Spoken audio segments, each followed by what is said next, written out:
Morning super prime time లో ఈ సమయం వరకు ఉన్న ప్రధానమైన 6 బ్రేకింగ్ న్యూస్ ఇప్పుడు మనం చూద్దాం. ఫస్ట్ బ్రేకింగ్, మధ్యాహ్నం 2 గంటల లోపు విచారణకు రావాలని పేర్ని నాని ఆయన కుమారుడు కిట్టుకు నోటీసులు జారీ చేశారు.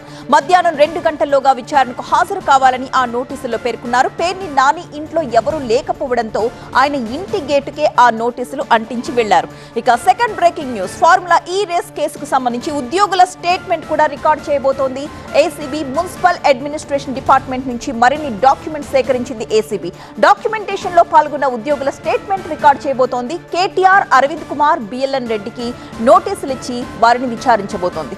ఇక థర్డ్ బ్రేకింగ్ న్యూస్, ఆదిలాబాద్ జిల్లా గుడిహత్నూరులో భారీగా పోలీసుల మోహరింపు. ఉద్రిక్తతల నేపథ్యంలో ఆదిలాబాద్ జిల్లా గుడిహత్నూరులో భారీగా పోలీసులు మోహరించారు. మైనర్ బాలికను బంధించి పోసెట్టి అనే యువకుడు అత్యాచారానికి యత్నించాడు. అయితే అతడి ఇంటిని బాలిక బంధువులు తగలబెట్టేశారు. బందోబస్తుకు వెళ్లిన పోలీసులపై దాడి చేశారు.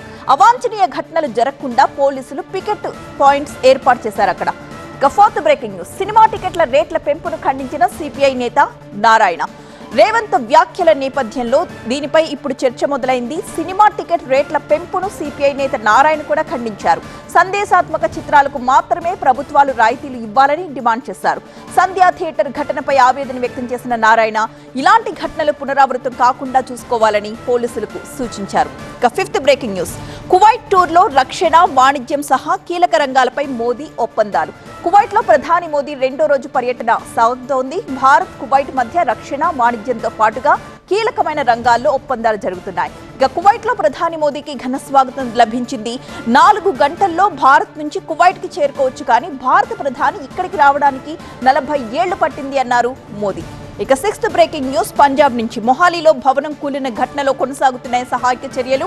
ప్రమాదంలో ఒక్కరు మృతి చెందగా మరికొంతమంది గాయపడినట్లుగా తెలుస్తోంది. ఇప్పటి వరకు రెస్క్యూ టీం 15 మందిని రక్షించింది. బేస్మెంట్ కోసం తవ్వకాలు జరుపుతున్న సమయంలో పక్కనే ఉన్న 3 అంతస్తుల భవనం ఒక్కసారిగా కుప్పకూలిపోయింది. ఇవి ఇప్పటి వరకు ఉన్న ప్రధానమైన 6 బ్రేకింగ్ న్యూస్. మూవింగ్